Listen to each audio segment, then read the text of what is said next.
What if the most powerful country in Asia isn't afraid of war, but of being forced to choose? In 2026, Singapore looks unstoppable. Its ports are busier than ever, its banks move trillions, its skyline screams success. But behind this image of perfection lies a quiet fear. Not bombs, not invasion, not collapse. Singapore is afraid of something far more subtle and far more dangerous. The world is dividing again. East versus West, China versus the United States, trade wars turning into tech wars turning into Cold Wars. And right in the middle of this global tension sits a tiny island that controls the flow of the world. Every superpower depends on Singapore. Every superpower watches Singapore. Every superpower expects something from Singapore. That is the danger. Because when giants fight, the ground in between is the first to crack. In 2026, Singapore's greatest fear is not being attacked, it is being pulled apart. Pulled by alliances, pulled by trade, pulled by power. This video reveals what Singapore is truly afraid of and why this fear could reshape the future of Asia. Point 1. The Great Power Squeeze, becoming a battlefield without a war. Singapore's biggest fear in 2026 is not invasion. It is something far more dangerous, being crushed between superpowers without a single bullet fired. The world is splitting into camps. On one side, the United States and its allies. On the other, China, expanding influence across Asia. And right in the middle of this silent Cold War sits Singapore. Every ship that carries Chinese trade to Europe, every American naval route in the Indo-Pacific, every tech supply chain linking Asia to the West, all of it passes near Singapore. In 2026, this makes the city-state incredibly powerful, but also incredibly vulnerable. One wrong diplomatic move, one misunderstood signal, one crisis in the South China Sea, and Singapore risks becoming the pressure point of the world.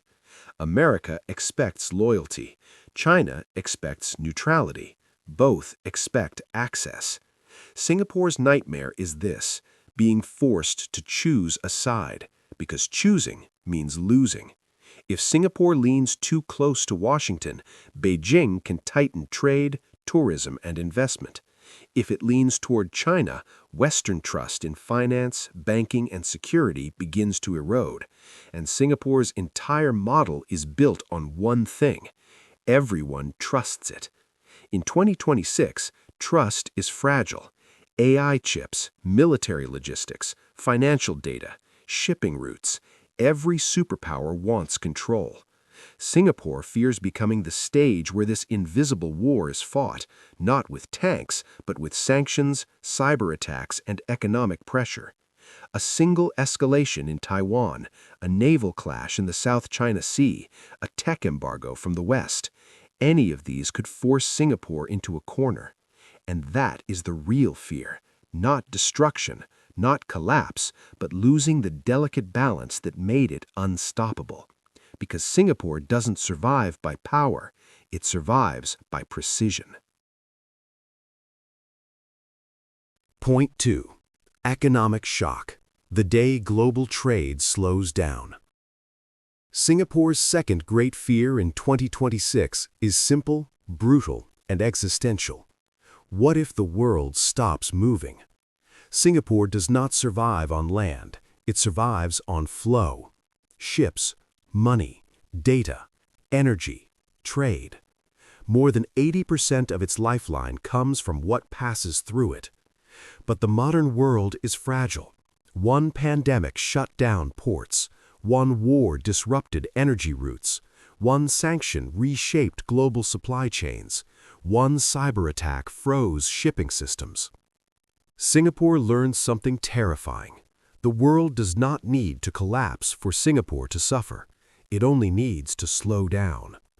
In 2026, global trade is under pressure. Red Sea disruptions, South China Sea tension, energy choke points. AI-driven automation reducing port labor, nations reshoring factories, superpowers weaponizing trade. Every trend points to one danger. The era of easy globalization is ending. For a country built entirely on being the world's crossroads, this is terrifying. If shipping lanes reroute, if factories move closer to home, if nations stop trusting open trade, Singapore loses more than money, it loses relevance. A port without traffic is just concrete. A financial hub without trust is just glass towers. Singapore fears waking up in a world where superpowers trade only with allies. Tech is locked behind borders. Supply chains become political weapons. Ports become strategic risks. Because in that world, neutrality is no longer an advantage. It becomes a weakness. Singapore's leaders know this. Their nation does not have farms. It does not have oil. It does not have minerals. It has connectivity. And connectivity only works when the world is open. A fractured world means fewer ships, slower money, less data, more barriers, more suspicion. This is why Singapore watches every global crisis so closely. Not because it fears war, but because it fears silence. Silent ports, empty docks, idle cranes. For most nations, slowdown is pain. For Singapore, slowdown is an identity crisis, a reminder that its power exists only as long as the world keeps moving. Point 3. Digital war. When code becomes more dangerous than bombs. In 2026, Singapore fears a war that makes no sound, no sirens, no smoke, no soldiers, just darkness. Because Singapore is not only a port of ships, it is a port of data. Banking systems, air traffic control, smart grids, hospitals, ports, military logistics, AI infrastructure, everything runs on code. And code can be attacked. A single cyberstrike could freeze ports, lock banks, crash markets, paralyze transport, cut power, destroy trust overnight. Singapore knows this better than anyone. Its success is built on being the most efficient system on Earth, but efficiency creates dependence. When every traffic light is smart, when every crane is automated, when every bank is digital, one breach becomes national chaos. The fear is not hackers stealing data. The fear is state-level cyber warfare. In a future conflict between superpowers, Singapore may not be bombed. It may be switched off. Imagine this: ships stuck in the harbor, ATMs offline, trains frozen mid-route, hospitals locked out of records, airports grounded, not for days, for hours. That is enough to shatter the illusion of control, and Singapore's brand is control. Global finance chooses Singapore because it feels invincible, because it feels precise, because it feels safe. A single visible digital collapse could do what no army ever could: break the myth. That is why Singapore spends billions on cyber defense. That is why it trains digital soldiers. That is why it partners with both East and West. But here lies the danger. In a cyber Cold War, neutrality is invisible. Networks still pass through you. Data still flows through you. Systems still depend on you, which means enemies don't have to attack each other. They can attack the bridge. And Singapore is the bridge. In 2026, its fear is simple: not being conquered, but being corrupted. Because in the digital age, a nation can fall without a single shot being fired.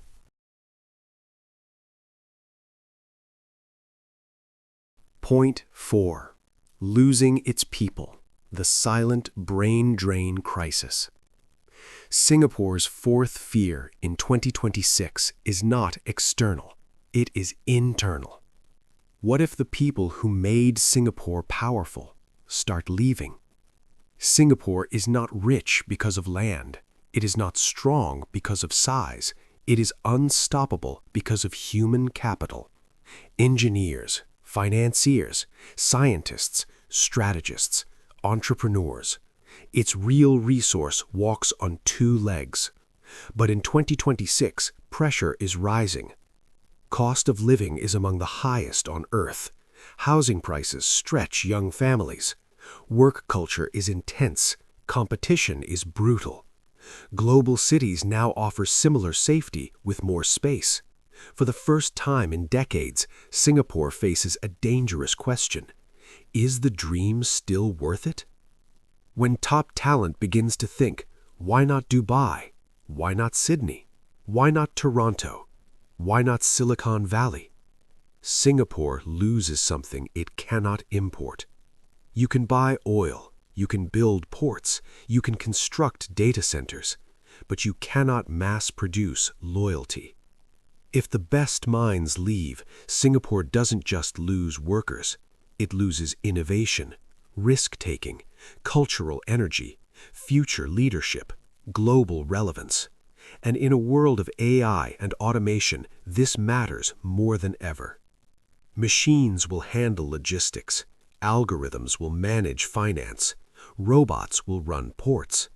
Only humans will decide direction. Singapore fears becoming a perfect machine with no soul driving it.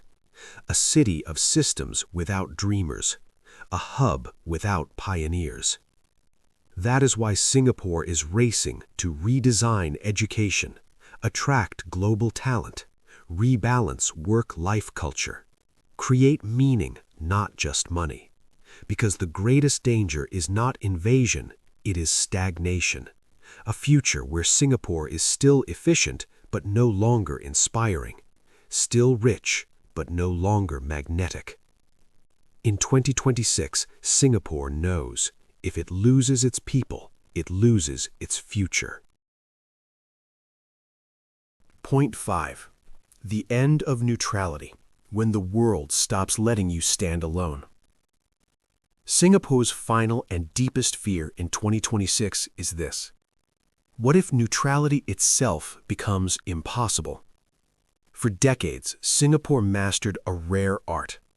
Be friends with America, trade deeply with China, work with everyone, belong to no one. It became the Switzerland of Asia, trusted, stable, neutral. But the world is changing. Superpowers are no longer asking, are you friendly? They are asking, are you with us? In a polarized world, silence looks like betrayal. Balance looks like weakness. Independence looks suspicious. The new era is not about cooperation. It is about alignment.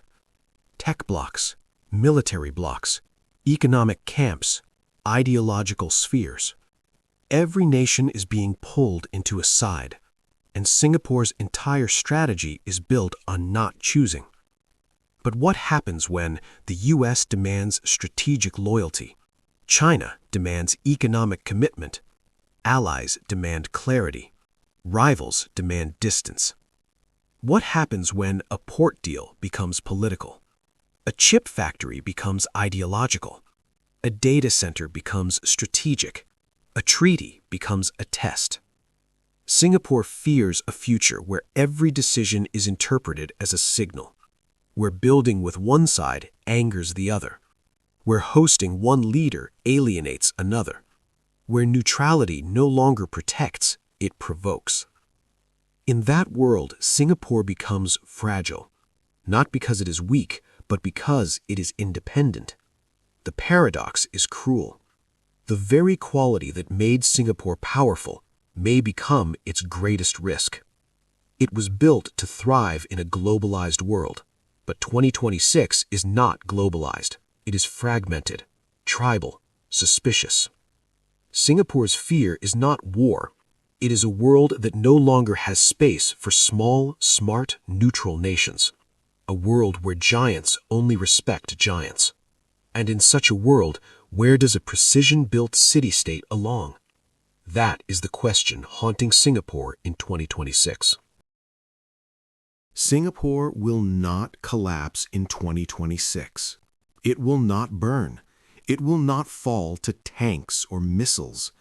Its real battle will be invisible, a battle of pressure, a battle of alignment, a battle of survival in a world that no longer rewards balance.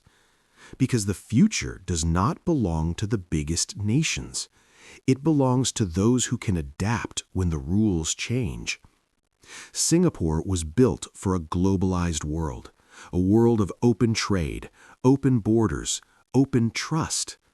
But 2026 is shaping a different reality, a world of blocks, of digital borders, of silent wars, of forced choices. And in that world, even perfection is fragile. Singapore's fear is not losing power. It is losing room to breathe, losing the space between giants, losing the freedom to remain itself. Yet history has shown something powerful. Small nations that master timing, intelligence, and precision often outlast empires. Singapore's future will not be decided by size. It will be decided by strategy, by how well it reads the storm, by how calmly it walks the rope, by how intelligently it refuses to fall. Because in a world of giants, sometimes the most dangerous player is the one small enough to move unseen.